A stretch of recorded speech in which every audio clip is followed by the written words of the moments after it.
What's up, guys? Matt Ledbetter with another House of Folk Art episode. I'm here live with Sully, and we are about to walk around the 8,000 square foot gallery, and we're each going to pick items, and we're going to take it into the booth, and we're going to talk about it. And we might not know what it is. I'll pick something that I don't know what it is. What's our theme today? What are we picking? Well, folk art, bro. Okay, folk around and find out. That's the theme. What are we talking about? All right. Let's do it. So you get first pick. Okay. All right, let's do it. Look down, look down, look down, look down. Look to your right, to your right. You're not picking the red line? Can I go ahead and make my pick? Yeah, you can make it. All right, I'm picking the red line. Oh, I didn't see that. Oh, he didn't see that! Fucking bad, because I was like trying to point you out, bro. What did you think I was talking I about? thought we were picking folk art, not folk pottery. Do we have to get in a fight right now?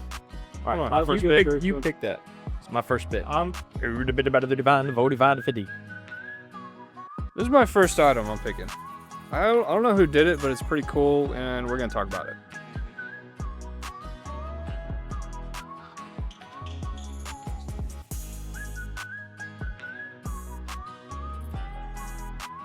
I'm picking this. My second pick's in my pocket. So all my picks fit. I mean, I'm carrying my 5 picks right now. One's in my pocket.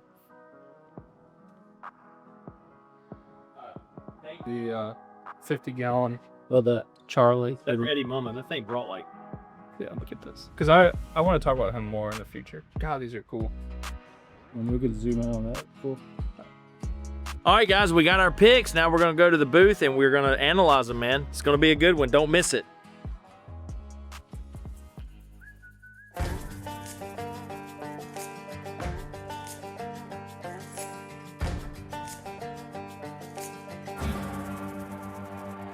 Can I do the intro this time? Go ahead. Welcome back, guys. It's Sully with the House of Folk Art and Matt Ledbetter here. And today we are, you might have just watched a clip of us. We just picked out 5 items each out of the 4,000 square foot gallery space. And we're about to talk about these items. It's 8,000 square foot. Whatever. It's actually a little bit bigger than that. Whatever. All right, so what are we doing? We're gonna. So we got our picks. They're sitting on the table. We're gonna bring them over and talk. We're going to bring up one piece at a time, and we're going to talk about them and why we picked them. And the theme that I was given today was folk art. Okay, great. I love it, House man. of Folk Art. Do you want to go first, or do you want me to go first? You go first. All right. Okay. So, Kyle, go ahead and bring my piece up. Ooh. Thank you, Kyle. This is the Drop first piece mosaic. I picked out. So, do you want me to start by telling you what I knew about this piece when I picked it out? Sure. All right. I knew that I liked it. I'll start there.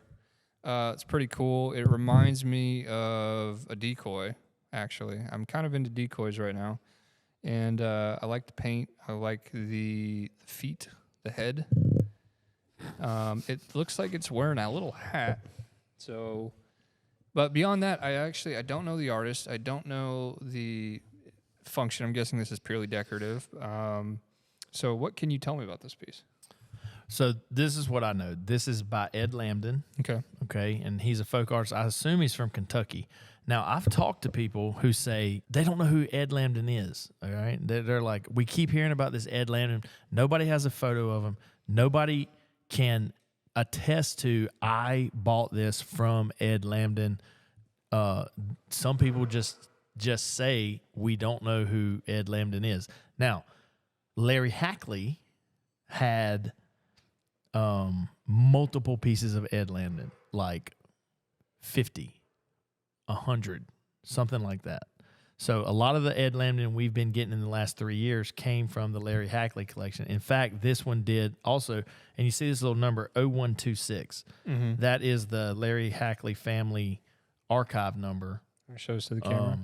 And it really means nothing other than I know, because I actually had 2 consigners submit Ed Lambdin pieces this time. One lady submitted about 6, and then I had taken some from Larry Hackley. So, they, it's good investable folk art right now. They don't bring all that much. I mean, they can be bought between, under $100 normally. Great. Good news for me. And I hate shipping them. This is what I can tell you. Can you imagine packing this? No. And we have to pack them. They're a bear to ship. They're a lizard to ship. So yeah, it's funny. If I looked at this for more than 2 seconds, I would have seen that it's actually. Oh, it's definitely it's signed. Ed Lambdin. And then, are you worried about the stick? Because we just peeled Oh, some I know. stickers Yeah, off yeah. of canes. Well, no, because this paint is so new. I don't think it's going to take any paint off.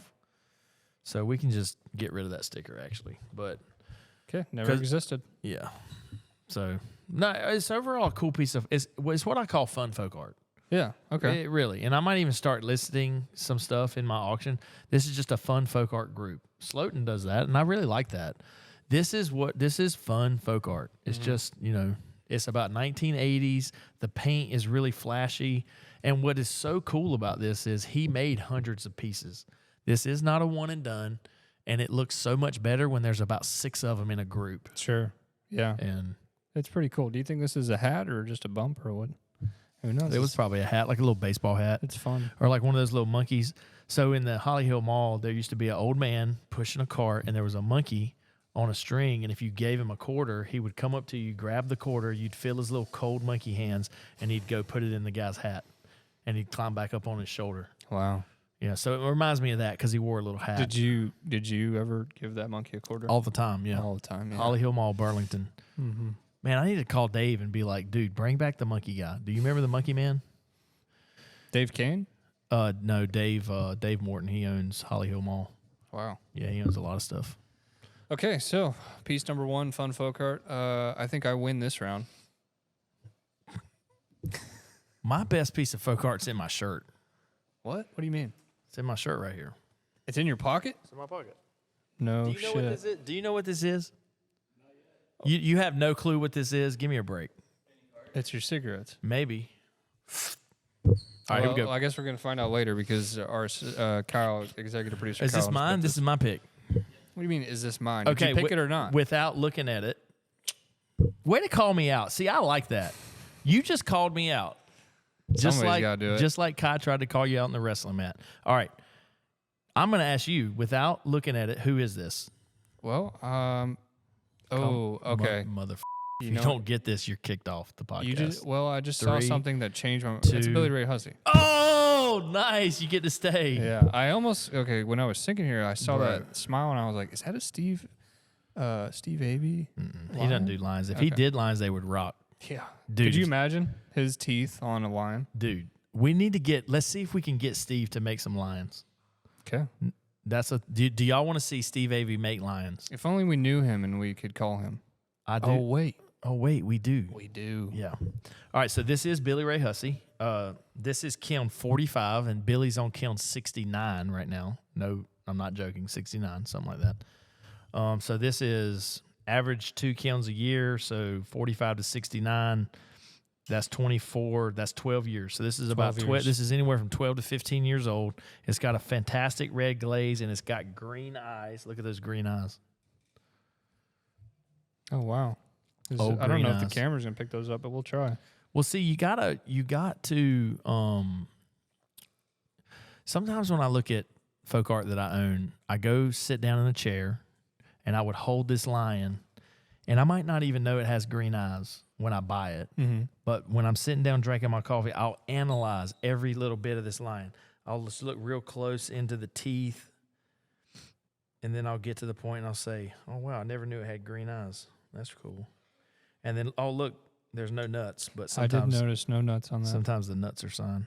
Mm-hmm. And BH 45, and then you just start to analyze it, so it's cool.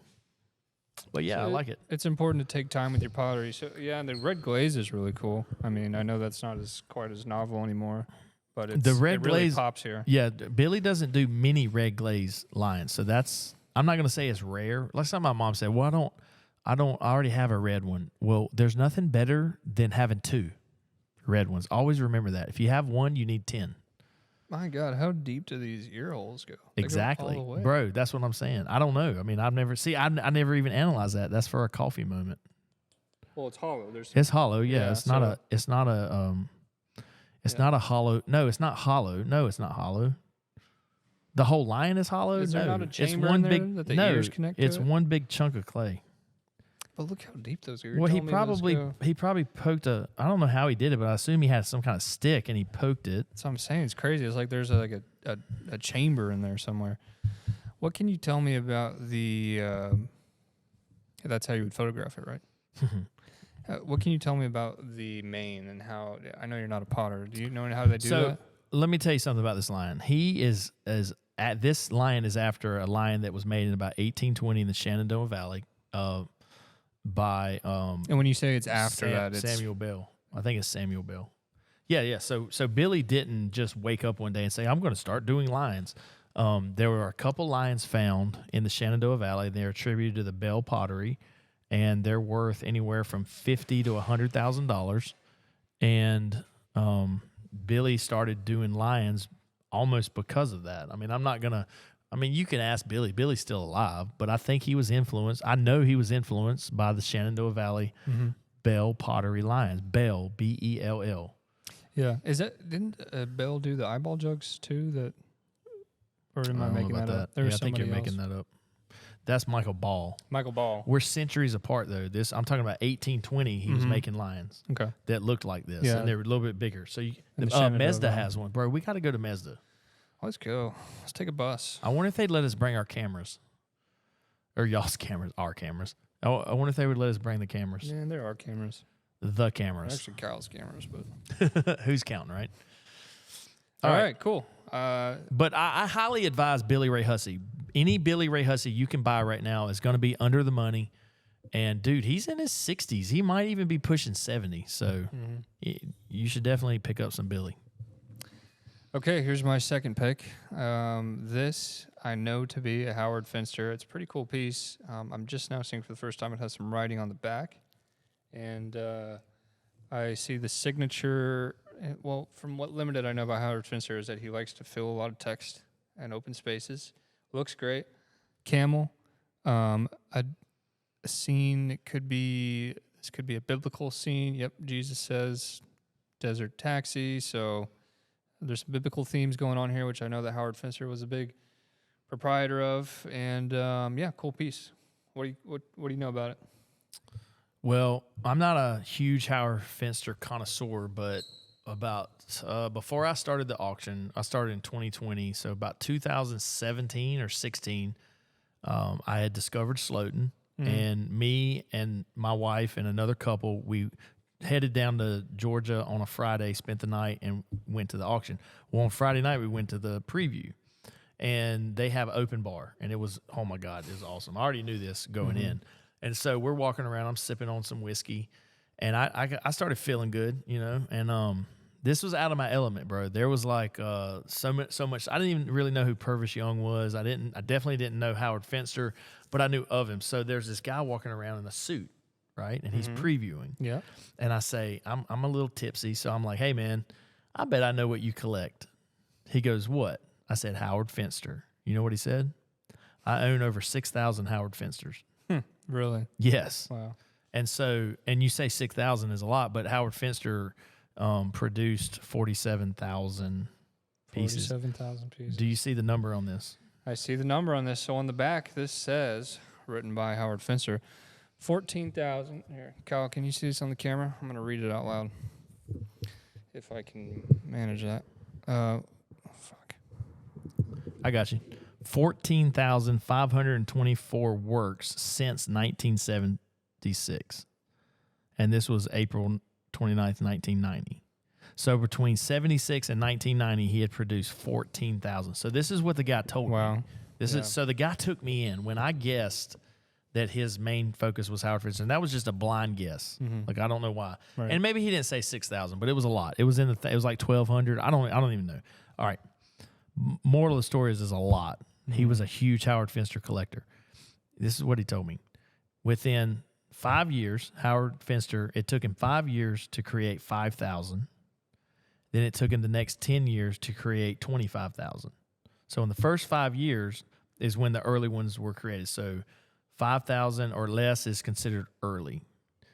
Anything after 5,000 was just mass production. And see, on this one right here, what you have right here, I think this is printed. This is a printed piece of paper that was printed out and glued onto here. Interesting. And it's a cool piece though. And I think when you're collecting Howard, you might have 10 pieces and you might say, I don't have a camel. So people okay. go after the camel, or I don't have a giraffe, I don't have a this or that, and so that kind of happens. But That's a good point because I don't like if I was buying I don't know if this would be my first Howard piece, but it's certainly a good addition. And I pulled it away from a second camel, so imagine this with. so this sold Saturday. I don't know what it brought, like Okay. 700, maybe 600. Nice. Um, Congratulations. yeah, whoever bought this, congratulations. But here's my advice on buying Howard Finster. Buy what you can afford, because we have sold a Howard for $18,000. Wow. And there's been Howard Finster sell for like $37,000. That's early works, bigger works, right? So he's a must-have in this playground of let me start a collection. Right. You have to have Howard Finster if you're trying to start a self-taught art collection. You have got to have Howard Finster included. I would say that if you were to Google, if you were to look up folk art on the internet, Howard Finster would probably be one of the first artists. Well, folk art's a very broad term. Sure. If you were to look up self-taught, visionary, outsider art, folk art, who he'd knows? be up there. Yeah, who knows? And that's not what's to gonna- say that he's the best or he's but just maybe in pop Yeah, I mean, culture, it's- his name is tied to these other absolutely terms. And he's on some album covers. He did Mhm. art for album covers, so that's pretty cool. Okay. And it's considered contemporary folk art. Now, here's something Cool right piece. here we're bringing in, folks. Yeah. We need to you need to change the lens on this one and get in. We need the 105 millimeter lens, and we need to get in here on this surface. Look at this guy. We're learning folk art. He's learning his focal lengths. Nice. 105. This is your second pick, yeah? This is my one of my something maybe. Something like that. Yeah. Okay. It's one of my 5. Why'd you pick it? Well, I just wanted. I mean, listen, Whirligigs, right? Whirligigs. Oh wait, beep. Is this a Whirligig? Well, yeah, check it out. Look at that. That is cool. Here's the deal about this Whirligig. I bought this from a very reputable and knowledgeable antique dealer, and it wasn't. I mean, it was a modest amount. It was like $400, right? Would I had paid $10,000 for it? No, they'd be over my head. But this is the piece I was talking about earlier. In the right hands, this is, to me, I mean, I'm being serious. Now, you ready for this? This is a $50,000 piece. 50, 80, 125, 230, whatever you want to. A bit about it. Who'd have been about a whatever you want to. This is a price is no object on this piece of folk art. Now, the man I bought it from, he kept saying, I've never seen one. I've never had one. And before I started a stir, see, you don't want to talk too much about something when you want to buy it. Right. The less is more. When I finally had paid him and I had this in my hand, right, I asked him, what do you mean by you've never had one? It's a Whirligig. He said, it's a southern Whirligig. It's southern. It's yellow pine. I've never had one. I've never had a southern old one.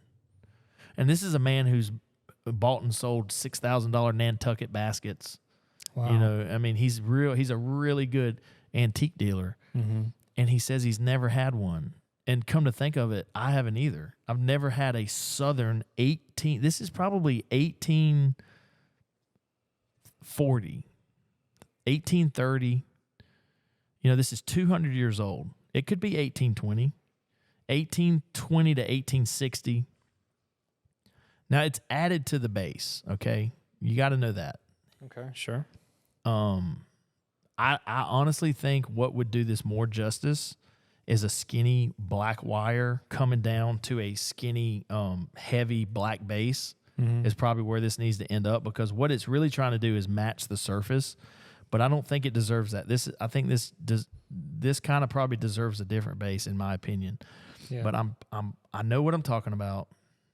Let's talk about the surface for a second. So this, had paint once upon a time. I mean, by me shaking my head, I'm agreeing. Let's talk about the surface. Like, my God, is what that was. I mean, yeah. Tell me what you know about the surface. Well, now I know it's southern pine. I wouldn't be able to tell you that moments ago. You can see that there's old paint on here. There was some kind of turquoise at the bottom, darker color up top. We probably need white gloves to handle this. the next level, they would never let people touch it with their fingertips. But it was fine. We're going to continue like we're going. Right, and we're House of Folk Art. We're the House of Folk Art, so we do what we want. I really like the face. I mean, the face is really cool, and you see there's a ridge going around it. Like it's almost as if you could put a different face on here, or I don't know why that the is. The face is so innocent. It's just an innocent piece of folk art. Okay. It's naive. Mm-hmm. I mean, it's got everything going for it when you talk about, just imagine what you have to do, folks, and I'm talking to you guys. You have to imagine sitting around in 1850. All your chores are done. You're taking a break. You pull out a knife, and you've been sitting on your porch for 30 years. You're probably old. You're probably older, 60. You've been sitting on the same porch for 30 years, and you want something to look at when the wind blows. You might have rode by a neighbor's house and you saw a Whirligig and you said, I'm going to make one of those. And you had a little skill, because back then you had to have skill to live.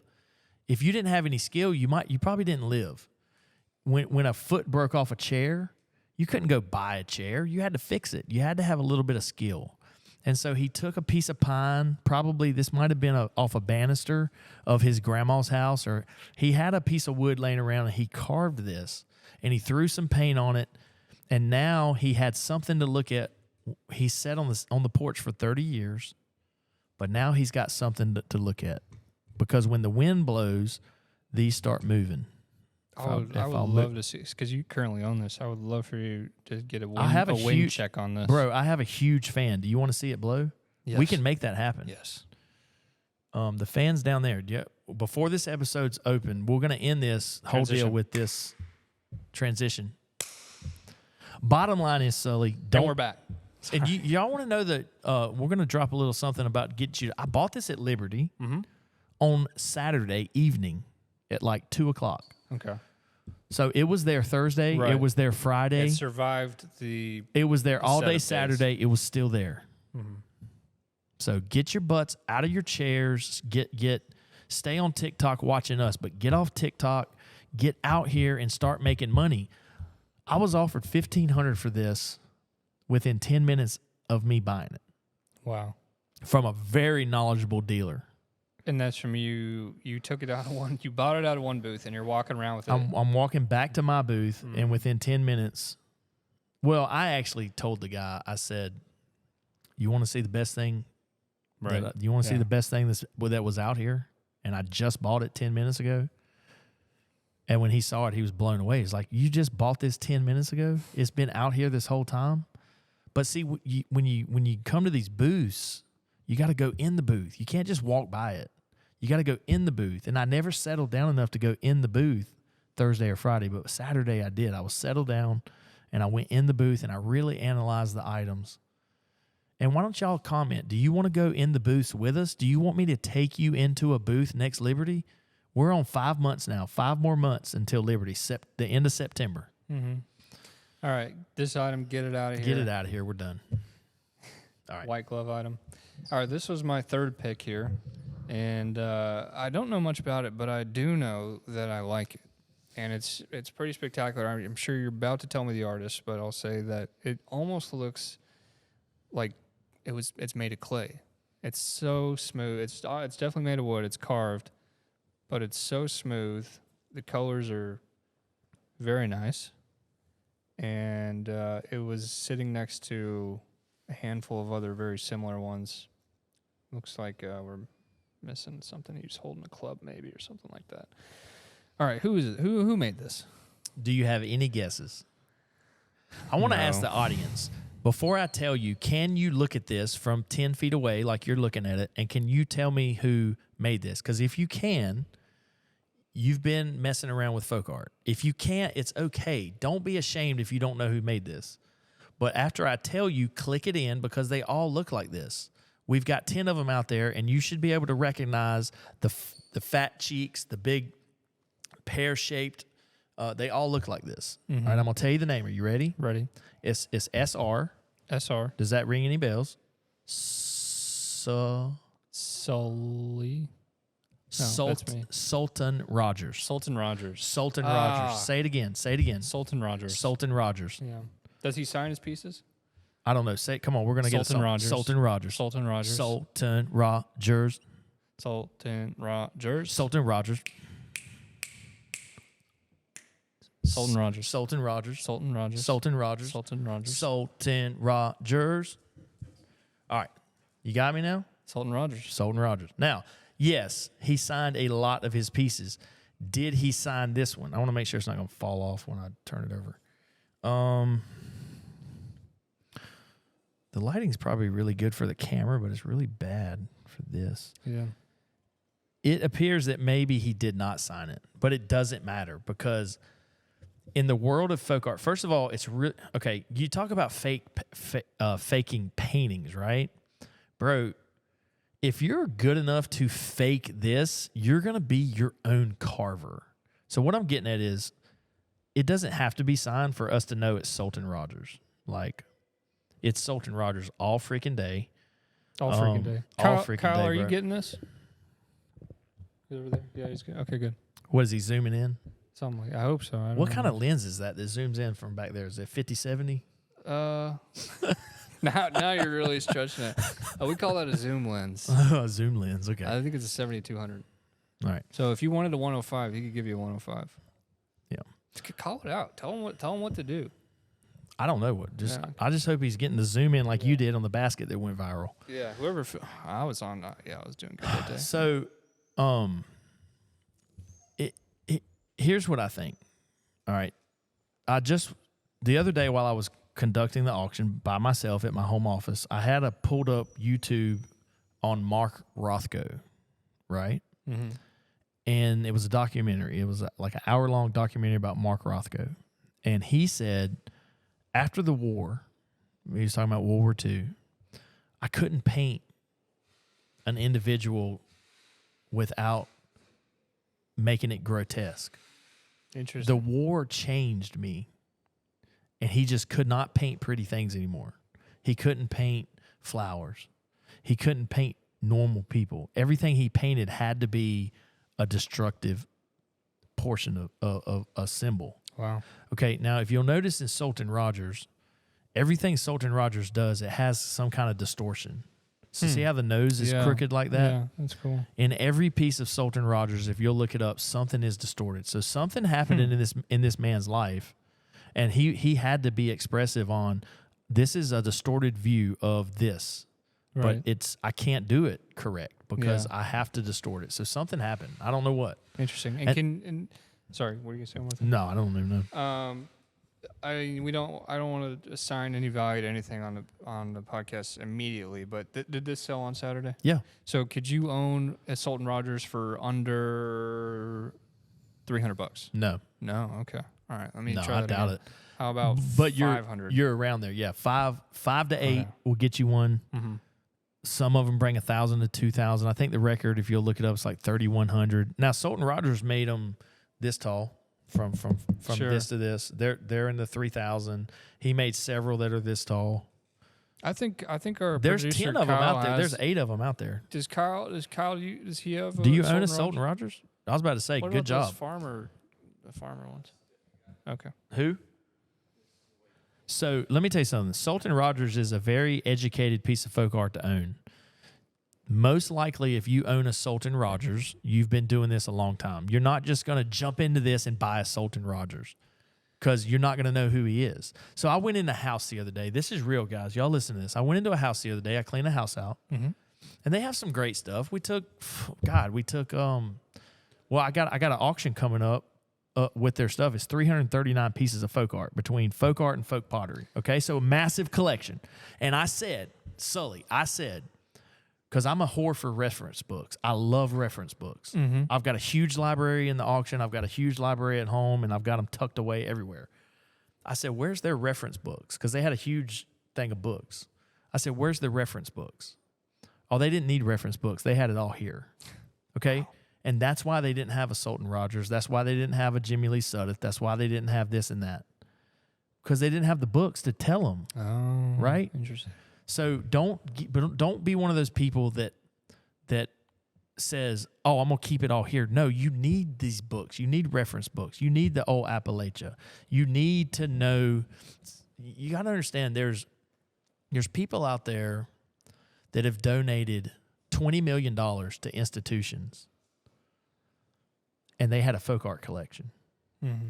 And they were the type of people that were able to donate $20 million to certain institutions to build a library or to build a wing of their structures to house a folk art museum. And then they donated 300 pieces of folk art. And there's books out there that say the collection of these people who donated $20 million to to a school to build a folk art wing. That's who you want to, as a collector, you want to emulate.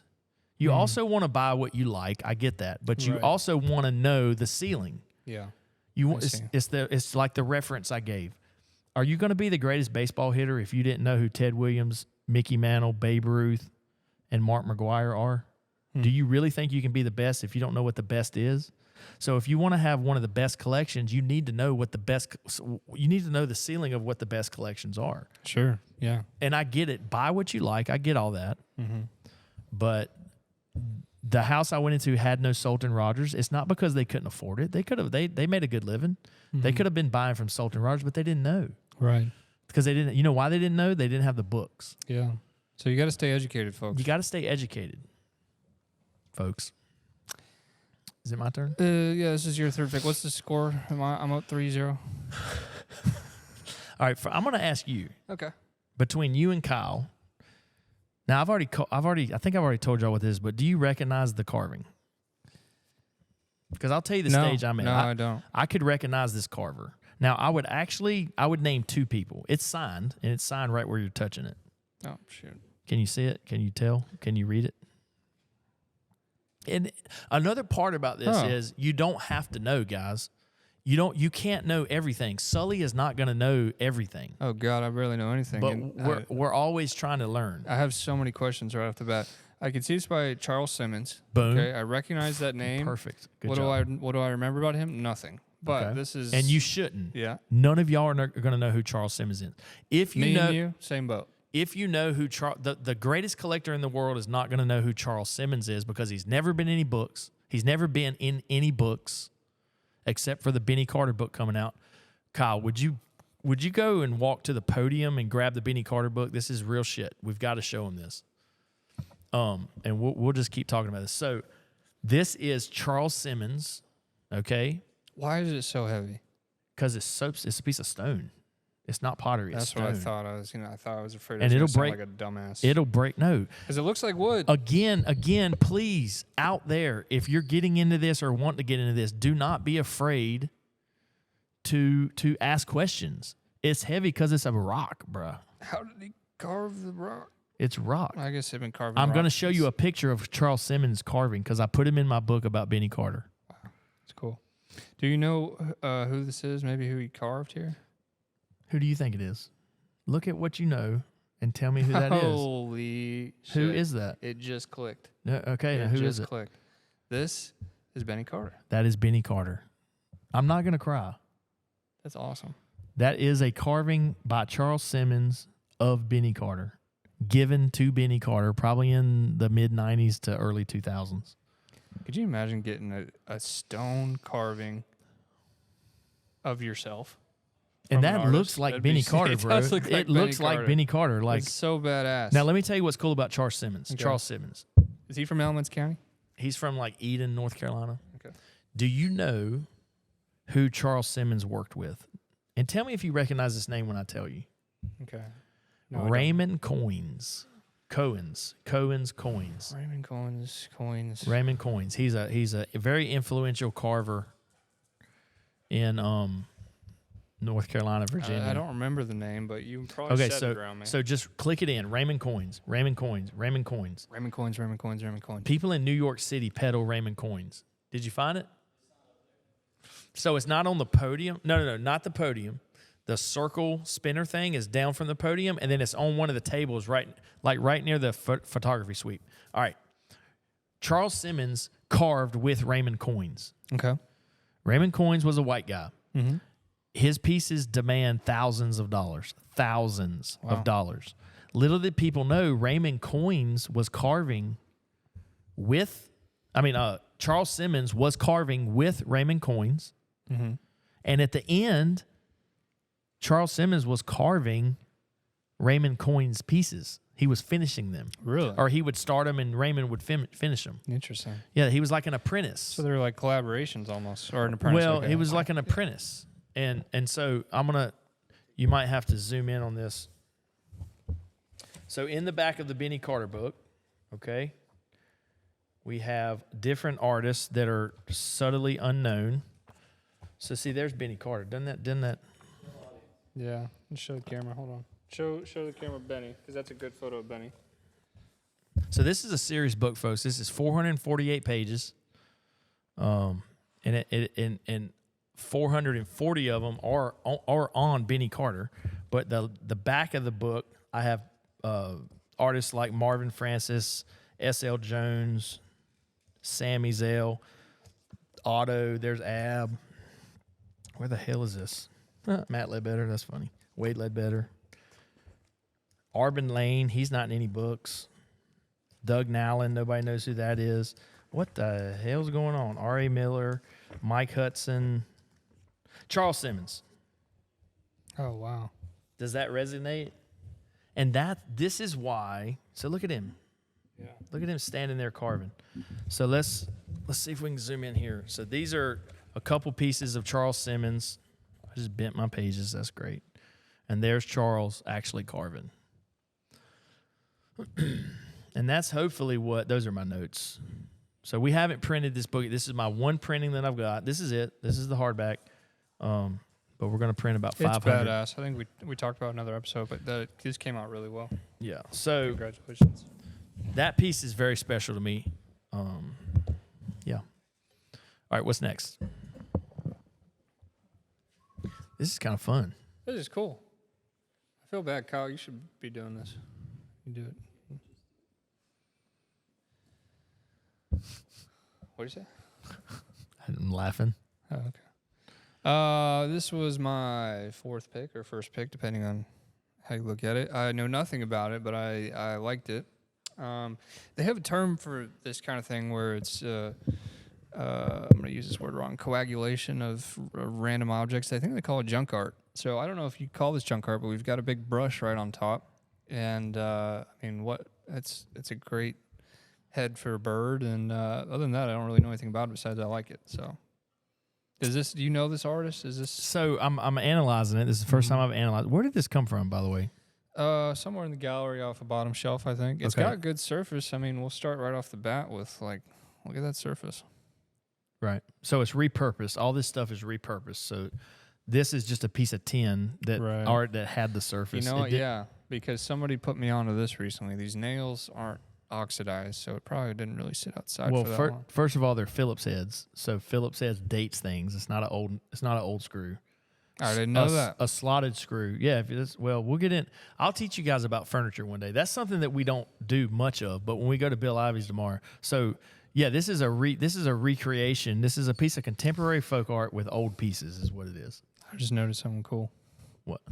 The body. Did you know what the body is? Well, I haven't looked at it because I don't look at things like this. The body is a shoe horn. It's a shoe horn, folks. Or it's a shoe mold. Shoe mold. I'm going to be honest with you. This is very Butch Anthony-esque. Now, I don't know if Butch Anthony made this, okay, but it's very Butch. I keep hitting my ear.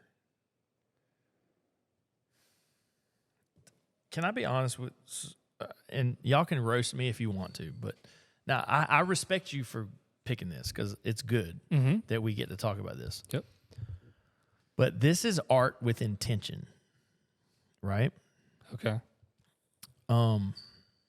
This is art with intention. And is that good or bad? No, it's neither one. It sounds bad. But for somebody who is trying to be it's hard. You can't try to be an outsider artist. You can't try to be a visionary artist. You just can't. Yeah. You can't intentionally be those things. We've touched on this. I mean, these terms are not simple. And that's why you got to understand people say, why did that bring so much? It looks like my kid did it. when a Martin Ramirez brings $20,000 or $80,000, or a Adolf Wolfley brings $120,000, right? Or a Bill Traylor brings $300,000. It was art without intention. They didn't intentionally create that to be art. Right. They were stuck in, Adolf Wolfley was stuck in a mental institution, and he was stealing the pieces of paper that were partly printed, and he was drawing very meticulous drawings on them and sticking them under his bed, Mm-hmm. Art without intention, and now they're worth $100,000. That's why. So this is very intentional, good or bad. I'm not saying that. This is a piece of fun folk art. It really is, and it's fun. Yeah, I would agree. It's fun as hell. Our new category, right? fun folk art. I mean, it's fun as hell. Like, dude, if you like Surface, you get to look at Surface every day. Where would you put this in your house? I wouldn't. Yeah. Just brass tacks. I wouldn't. It's not for me. You remember that? It's not for me. It's not for me. Just like the whale cane. Now do you know how many canes I have in my house? Wait, I thought you bought the whale cane. I did. But the whale cane is never going in my house. I'm not. It's not. It didn't make the cut. It's a whale vertebrae cane. A whale vertebrae cane, yeah. And for my a shark vertebrae. You and got it for a $1.25. Something like that. It'll never go in my house. Mm-hmm. And it's just not for me. Now, a nautical person who has scrimshaw, I mean, you could pay $20,000 for a piece of scrimshaw, which is like etched carvings on whale teeth. And, maybe it's for them, but it's not for me. Interesting. Just I didn't know like what that that. was. I remember That is not for me. Tom Welch talked about scrimshaw a little bit, and I had no clue what he was talking about. It doesn't mean that it's not for you, though. It's a fun piece of folk art. Right. And I have fun folk art. When you walk in, there's that stupid little thing that I got for $50. I mean, I have All right, I'm gonna silly. be brass tacks with you. When I walk in your house, I don't think fun folk art. I think highly curated. This man has had so much folk art that he had to flush all the unsigned pottery out of his house just for signed pottery. So his house is very curated in a good way. Right. But that's why I'm not gonna. So I'm just giving you your flowers for that. Yeah, I'm not gonna allow that to infiltrate my folk art collection. Right. Can I say that? Yeah. And that's just me. It's not. Doesn't mean That's that. fine. You don't have to apologize to. And listen, whoever made that piece is probably watching this. Well, probably got a little tear in their eye. here's the thing. Okay, that piece right there. Well, I would now rather. they're going to get confused because we're not talking about this piece yet. Well, that piece, I'd rather have a Wallace Simpson. Oh yeah, I mean me too. Holy shit. Yeah. So, but I don't have a Wallace Simpson in my house. But now listen, I respect this. Maybe it's Butch Anthony, and I like Butch Anthony. Mm-hmm. I'd like it more if I knew who it was. Maybe if I met the artist and I let him live next door for 2 years, and, and you know what I'm saying, and his payment for living in a 1,900 square foot house that's only 5 years old was 10 of these a month, or 2 or 3. I'd probably like it more. But right now, as it sits, it's not for me. But it's cool, and watch it bring $500 in the auction, because it's going to be auction. Let's auction it now. Going to bid about $1 bid, $1 bid, $1 bid. Now going to bid 2, 3, 4, 5, 5, 5. Going to bid 5, 5. Going to bid 10, 15, 20. We got the phone bids 100. Now 1 1/4 half. 75. Now going to bid 2. Going to bid 2 1/4 half. Going to bid 75. Now going to bid 3. Going to bid 3 1/4 half. Going to bid 75. Going to 4. Going to 5 5. Going to bid 5 5. Going to 500. for 100. 500. Sold him out. $500. All right, Kyle, are we doing okay? I see the media's almost up. We can wrap this up shortly. Oh, we got this. Okay. All right. This is your piece. Now, this is a piece I got at the Hickory Pottery Show. The lady set up right beside me, and I begged her to let me sell some of her items at the auction. She didn't really want to go there, so I said, fine, I'll just buy 5 of them. I tried to buy her whole booth. I said, what do you want for everything? It was like 40 pieces, 50 pieces, and she was basically like, well, whatever the price is. And I respect that, but I didn't want to do that, so I just picked out 5. I paid her the price that she had. This is outstanding. This is art, bro. Yeah. I mean, it's contemporary, it's pottery, but look at that. Jet, what the are you doing? We're shooting a podcast, bro. I feel like you should be filming him.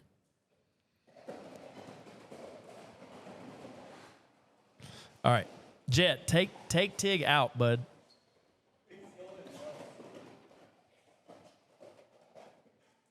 Easy. All right.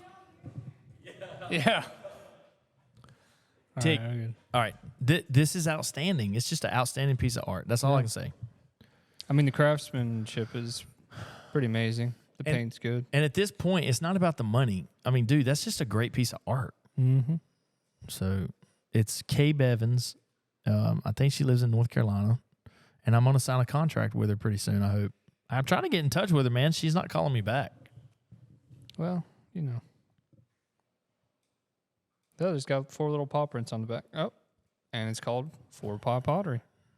You can check it out. You can probably see her in our. I want to bleep all this Hickory out because I walk-around want booth. to. I want to take control over this pottery. I don't want anybody buying it from her but me. To be honest, I'm just kidding. You can't do that. See, that's what I knew about this going in. So when I had Ab stay next door, I didn't have any restrictions on Ab. Ab, you can sell whatever you want. I don't give a shit. Like, sell it to whoever, but, you know. Yeah. What's cool is that it looks like she did, the face jug, and then she made the hat separately and then got the hat on it. It's just an awesome piece of it's cool. freaking pottery, bro. Now, would I have it in my house? Not really. Right. I'm a purist when it comes to folk pottery. What I mean by that is Burlon Craig. He's one of the first North Carolina folk potters. It's cool. And I dabble in Billy Ray Hussey just because, but that's about it. All right, get the out of here. Are we done? But hold up, I got Sully's. I forgot about the piece in my pocket. See, this is why you don't put stuff in your pocket. Call it something really bad. All right, this is my 4th and final pick. I saw this and I liked it. I like wall hangers. I like wall hangers with a little bit of wire on top. And I know that this is a Mary Proctor. Every morning I read my Bible and drink a Coke. Always God, always a Coca-Cola. So one cool thing about Mary Proctor, she is on TikTok. Really? Yes. What the you doing on there? I follow her from my bid call. Matt the bid caller. At the big call. Who'd have been about the divine, the vote, divine, the viddy. What does she post? She's on there as an artist. Cool. I mean, It's a cool piece. You know what I like about this? I like the It's a- colors. it's- Obviously, this is cool. it's great folk art. Mm-hmm. I highly recommend anytime you see a piece of Mary Proctor, you buy it. Okay? She's a real folk artist. She does it for a living. This is how she eats. It's how she breathes, right? Her and her husband, he promotes it in his own way, and she's a folk artist, man. This is all she does. She creates art. She's got hundreds and hundreds of pieces of art out at her. Could you own a Mary Proctor for under $200? Yes, a lot of times. okay, yes, great. but listen, I think every bit of it's 1,000 and up. It should be Sure. okay. Yeah. I have I have 3 Mary Proctors in my house. I'm very selective on. I don't like the Coke can sticking out, but that's just me. That doesn't mean anything. Please understand that. It does Yeah. not mean anything. I say that, and then I've got whatever. But What is it with God and Coke cans? Didn't Howard Finster love God and Coke cans too? it's just, well, Howard Finster's from Georgia, and Atlanta, Georgia was like the Coke home base of capital. Coke. Yeah, so There's got to be some modern philosopher scientist who can tell us how Coca-Cola psyoped us into being up there with God. that's funny. Yeah. All right, so are we ready for the last one? Yeah, where is it? I love folk art that you can put in your shirt pocket. We have a Benny Oh my God. a Benny Carter miniature, folks. That is awesome. Holy cow. I don't think the camera's even going to... What focal length should Kyle use to get to zoom in on this? 105, bro. Get that 105, make him look 3 foot tall. Look at that, the detail on this thing. Kyle, let me know when you're good. All right, I'm going to flip it around now.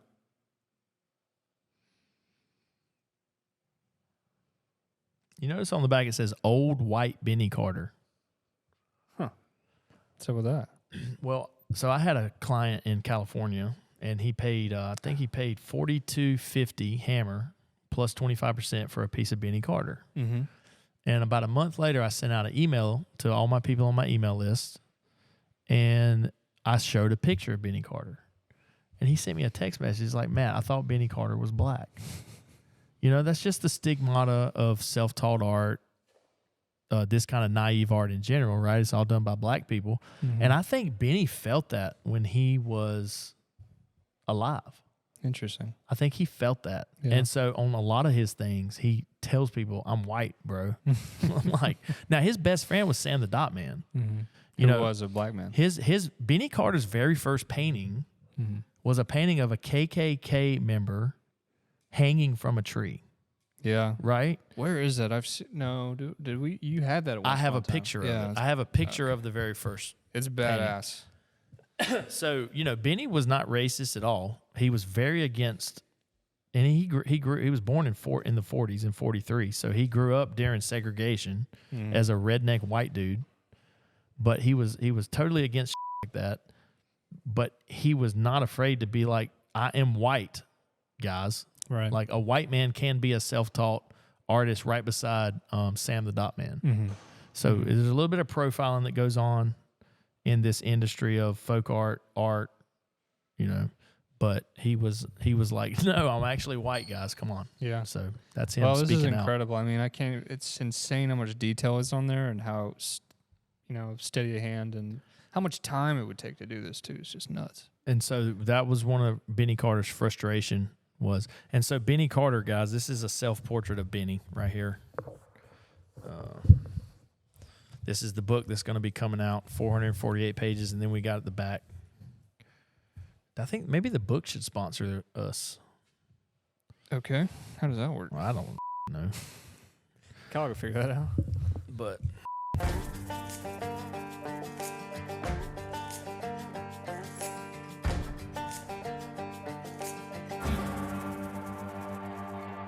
all right, we're back. Ladies and gentlemen, Matt Ledbetter here with Sully, the House of Folk Art. We're talking about Burlon Craig. Now, this is the Burlon Craig that everybody's used to seeing, Sully. Clunky, mid-90s.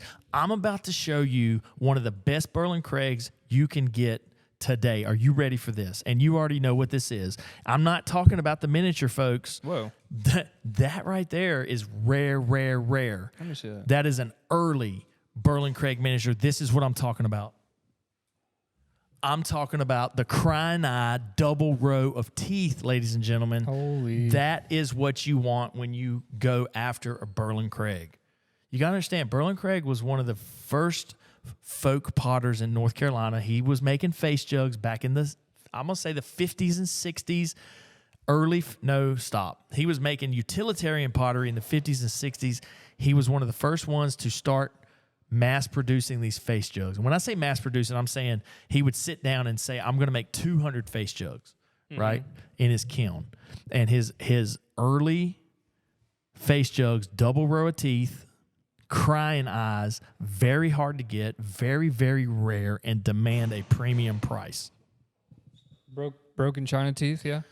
Always broken china teeth with Burlon Craig. If you ever find a rock tooth, can I say real? Can I be real on here? Burlon Craig buyers are Damn. the Lanier Metters buyers, okay? Y'all got balls. I'm telling you, I don't know what the difference is. What is this all? What does this mean? Okay, so Lanier Metters, right, was making pottery the same time Burlon Craig. He was just in Georgia, Okay. okay? Yeah. So there's rare things about Lanier Metters. There's rare things about Burlon Craig. Okay. Burlon Craig crying eye, double row of teeth, super rare. Like this one. Like this one, super rare. Salt glaze? No, this is alkaline glaze. God Don't damn it. confuse people. Don't confuse people. God, somebody got ate up because they called an overfired Burlon Craig salt glaze. It showed up on Facebook about how you can't call it salt glaze. It was just so no, not salt glaze, alkaline glaze. Alkaline glaze. Let me tell you something. Yep. This is equivalent to a rock tooth, crying eye, double devil Lanier Metters. With a side of fries. That would bring $9,000 because shit. Georgia buyers, you guys are there, bro. You're there. Burlon Craig buyers, are they dead? Are all the Burlon Craig buyers dead? Am I being loud? Yeah. I mean, really? Because you put this up to auction, the is barely going to bring $2,000. That's crazy. Burlon Craig buyers are a bunch of I'm going to say it. Y'all need to get your together, and you need to know what a good Burlon Craig is. Am I being too crazy for this podcast? I'm This is being a pretty crazy podcast. I don't know. I'm being serious. Let me see the little one. Shout out to Georgia collectors. It's about when was one of y'all going to come up here and put us in our place and tell us everything you know about linear matters? Because I think I'm due for that. Dude, I know a couple guys, but they're so coveted. So I had a guy tell me once. He said he had 6 linear meters. One of them was 700. One of them was 1,800. One of them was 5,600. And I said, "What's the difference? Why are they so?" And you know what he said? "Oh, they're just different." That's all he would tell me. So the next year, I said, "Why is this one 8,000?" And he told me. The next year, he told me a little more. It took me 6 years to get the info. Right. And I'm not sharing it with you guys because I just don't think you've earned it. You got to earn it. Yeah, he already told me off camera, but you guys. Yeah, y'all got to earn it, bro. And I'm disappointed in Burlon Craig buyers. Okay, I'm just saying, get off whatever shit you're on. This I really like the face on here because you'd kill me, but I almost call this fun folk art just because it's so happy. I mean, I don't think it is fun folk art. This is Southern folk pottery, but look how happy the little guy is. Me and Sully's about to fight. That is not fun folk art. That is a very rare, early, no teeth, scratch face Burlon Craig miniature. They're so hard to find. Oh, if it brings you joy, who's to say? Well, anyway, needless to say, I'm just disappointed in the way people buy Burlon Craig. And I get it. This is a $400 piece of clunky Burlon Craig. But this right here, let me tell you something. The first house I go into that has a collection of crying eyes, I'm gonna buy them. I'm gonna get off of this auction. I'm gonna buy them. I love them. I'm gonna go into picker mode. I'm gonna start making high offers, and I'm gonna have them for myself. They're not gonna make it to the auction block. We need to do an episode on crying eyes, where the origin, what is the symbolism. Oh, well, we'll get into that. No, let me tell you right now. So this is what happened. Burlon Craig got the wrong clay for the eyes, and all the face jugs he made. He took them out of the kiln. There were no eyes. Oh. They didn't melt out like this. They just disappeared. It was empty eye sockets, and there was a faint residue of that clay running down. So he puts them all in a wheelbarrow. He's chucking them down the driveway to a ditch, and he's dumping them in the ditch. Well, a big-time collector that had balls, okay? Back in the 80s, collectors had balls. What does that stand for? They had the shit it took to step up to the plate and buy something. Okay. They had balls. I can't stand a collector that's got more money than he's got sense, and he ain't got no balls. And they are out there. I can't stand that kind of collector, dude. And there's collectors out there that know when to pull the trigger, too. That's the kind of collector I like. Bill Ivy knows when to pull the trigger, bro. When he imprints. Have I ever told y'all about imprinting? Oh, yeah. I imprint on things. I just don't have any money. Right. Same. Bill Ivy imprints on something. He's got the money to back it up, right? All right. Where are we going with this? Oh, so these collectors rode up in Burlon Craig's driveway at the time that he was throwing these away, and they said, whoa, this is like 1970. Whoa, what are you doing? All these didn't come out right. I bought the wrong clay for the eyes. They said, no, we like this. Please. I think one of them was Daisy Wade Bridges. If you ever buy a piece that says DWB on the bottom, that's a very important collector. It's like owning a piece of it's owning a piece of furniture that the president owned. Wow. Like, wouldn't you want to own a chair that the president sat in? Yeah. So it's like that. I think it was her. She rode up and was like, make me more of these. Well, he couldn't get the clay. He didn't know what clay he got. He got the wrong clay the first time, so he didn't know what clay it was that melted. Yeah. So his next version of Crying Eyes looked like this. So Leland Little actually sold an original Crying Eye. And I bet I was one of those collectors. You know what it brought? How much? Like $1,600. Nothing. Should have brought $6,000. But you know what? I'm a buyer, and I the bed, and I stopped bidding, and somebody else bid a couple times, and it went. Yeah. Boy, talk about this stuff gets us fired up. So. Well, listen, I'm very passionate. You want to see a fight break out in the antique booth? You let me walking around Liberty, and there's a Crying Eye, and there's another guy trying to step in on it. You'll see a fight break out.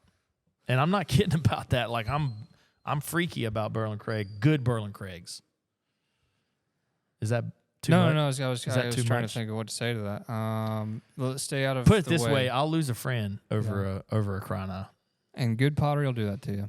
Finish on this one, and then wrap up The other thing. art for pottery and just how it all goes together. What the hell? Oh, what should I say about this? I can lead good on this one. All right. All right, Sully, guess what this is? Well, Well, tell me what you know about this. Like, just look at it. it's a and wood just- carving. It's a wood carving. It's a head.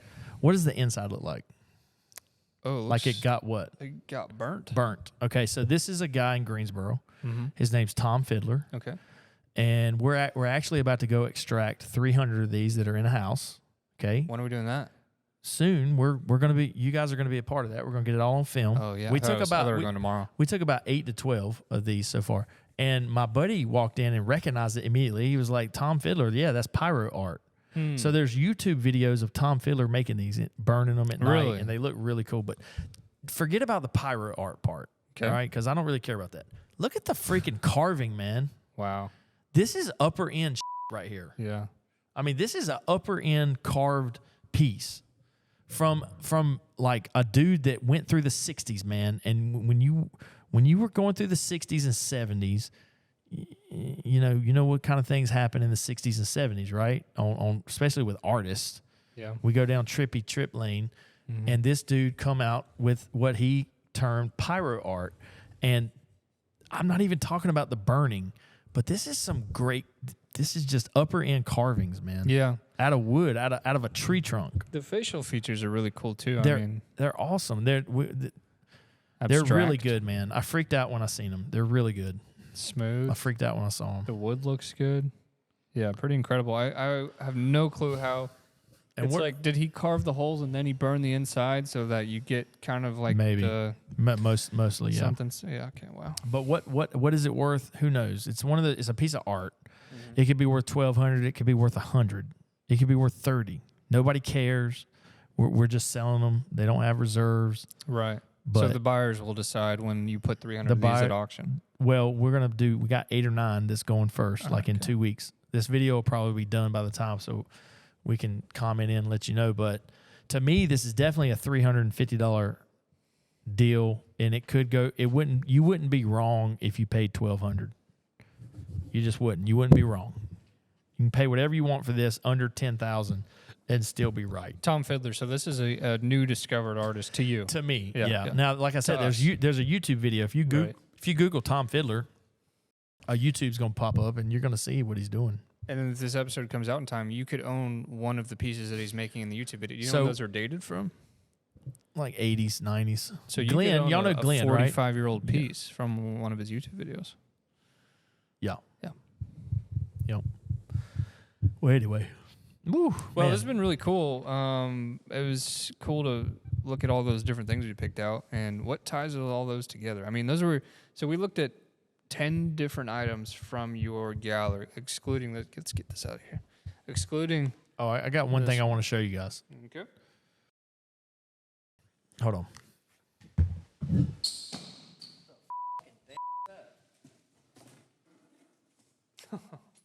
Dude, I can't believe it. How do you put this back on? All right, so I called Kyle this morning and I called both of y'all and I was like, hey, what time are y'all going to be here? I got to go pick some things up. And Kyle was like, is it anything good? I was like, no, it's just some antique stuff. So I walk in the house and I open the closet, and do you know what's in the closet? What? I'm freaking out over this because if this didn't have damage, now it has damage. If it didn't have damage, it would be almost as good as the basket we just sold for $42.50 plus the juice. A basket? A freaking basket, bro. Look at this. Oh, my God. Another one. It has damage. Do you understand? So no way in hell could this be the best basket ever made, the best basket you've ever seen, but it's getting there. We can't see the tie off because the tie off is missing, right? Maybe like Kyle here. Oh, I like the way it feels. Dude, even with all the damage, it still feels good. So is it you calling this damage? 'Cause I thought we called that loss. Loss. That has so much loss that it's damaged. Oh. You see that? Yeah. Yeah. Damn. You know, all right. I was making fun of Kyle. It feels really strong, even with the damage. I mean, it's tight. I think you could call this shrinkage. Patina on the handle, of course. I don't see any names. I'm employing every skill I just learned from our latest podcast episode, the best basket ever. I'm not seeing anything on the handle. Smells old, looks old. It's got some dust on the inside. Nice piece. It's nice a find. hell of a basket. So you pulled this out of somebody's house? Today Oh at my 8:30 God. this morning before we started this podcast. It's that bro. easy, folks. It's that easy. No, it's really not that easy. I almost all over the floor. Okay. I was in an old folks home where everybody on the floor, and I'm 43 and I'm about to on the floor. But let me tell you something. Okay, cut that out and go back in. Let me tell you about this basket. I can't tell who made it because the tie-off's not here. It could be a Shelton Sisters basket. Yeah. And the Shelton sisters are from North Carolina. They're from the Raleigh area, okay? There's a nail. There's a nail. So something about the Shelton sisters, their trademark tie-off is one nail and one single splint for the X. Interesting. And then you so skinny and so single that you would see the nail behind it. It could be. It's good enough to be a Shelton Sisters. That's what was so good about that other basket. It was good enough to be a Shelton, but it's not. And in fact, it was better. I'm telling you now, that basket we sold was better than a Shelton. And if you collect baskets, let's be clear about this. And I wasn't clear about this on the last deal that we did baskets. We're talking about Southern Appalachian baskets, okay? Southern baskets. Not Indian baskets, not Southwest Yeah, we're going to get more comments for that. Indian baskets, not Native American. Indigenous. We're talking about Southern Appalachian baskets made in that belt line of like West Virginia, Kentucky, Tennessee, North Carolina, South Carolina. That's what we're talking about. And that's only because we can't talk about what we don't know. No, it's not that I don't know about Native American baskets. It's I don't collect those. Oh. And I collect these. This is the kind of basket I collect. Yeah. A utilitarian basket from the Southern Appalachian doctrine. Did I make that up? What'll it bring? With this damage, you'll be lucky if it brings $80. Interesting. Like it's the kind of basket that you walk around Liberty, and if he's got it priced $100, I'm like, dude, I don't want to spend $100 on that much damage, but it's like right there. Yeah. Well, you could buy it for 80 and reminisce about having the best basket in the world. And it's an upgrade basket, is what it is. So if you're a basket collector and you're learning baskets, it's got everything going for it except the damage. It's got the patina. It's got the color. This is you know what this is called? I'm gonna teach you something, Sully. You ready for this? Ready. It's called in the black. Okay. And it has nothing to do with it being black because it almost looks black.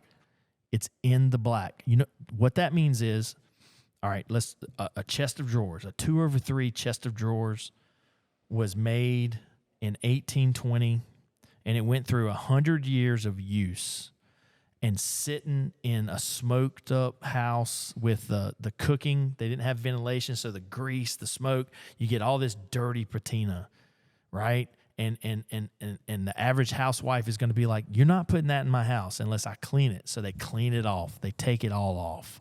That's a resurface piece. But then there's those that don't get that done. They go right to the back porch, and they stay there for another 80 years. So now we're up to the year 2000, 1920 to 2000, and it gets picked. It never got clean. It never saw a rag. It's called in the black. That's a piece of furniture in the black, and that's the ones that bring good. That basket is in the black. It's never been cleaned. Yeah, no kidding. That's 100 years of dirt and wear, and it never got cleaned. In the black. We both learned something today. Me and you, not him. He already knew that. Well, That's pretty cool. I'm still What'd learning you pay myself. for it? Can you say? I didn't. They can sign it. Oh, nice. Yeah. So it's coming. It's coming to auction. It's from a massive collection. But I was just I had just told Kyle, no, they don't have anything in our area. I walk in, I turn right. There's the closet. It's already right slid there. open, and it's right there. And did this person, did they know, they have an inkling? Oh, she was a hell of a collector. Yes. Yeah. She knew so much that she took it with her to the old folks' home.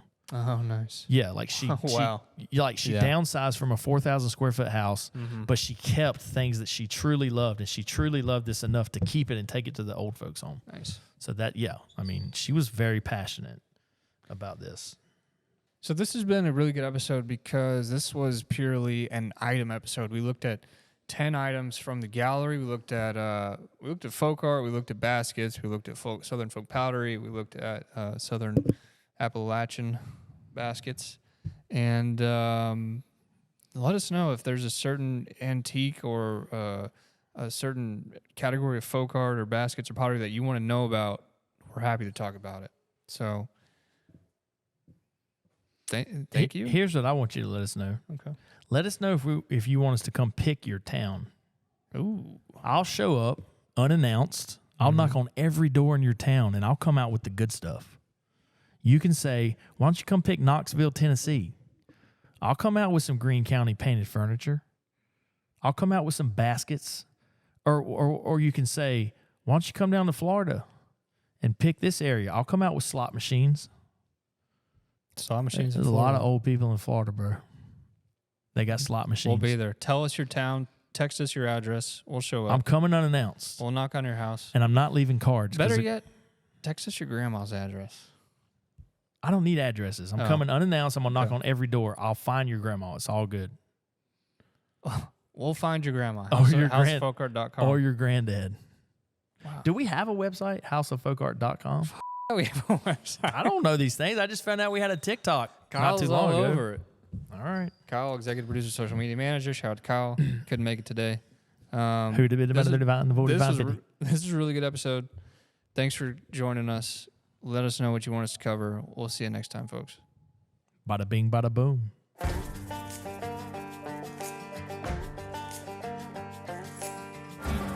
The personalities in this podcast. All right, go ahead. Sully, we're back. I'm about to show you the best of the best when it comes to Piedmont, North Carolina pottery. Are you ready for this? I can't wait to see it. Are y'all ready for this? Because he's looking at it, folks. You're not. Do you see this? Very plain Jane, right? Are you ready? Drum roll. Drum roll. Boom, baby. You see that? That's what we're after. We're chasing the drip.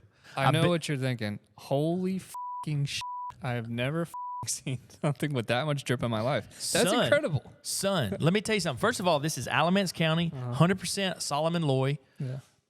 When I bought this from the auction, this was the first photo. This is photo number 1.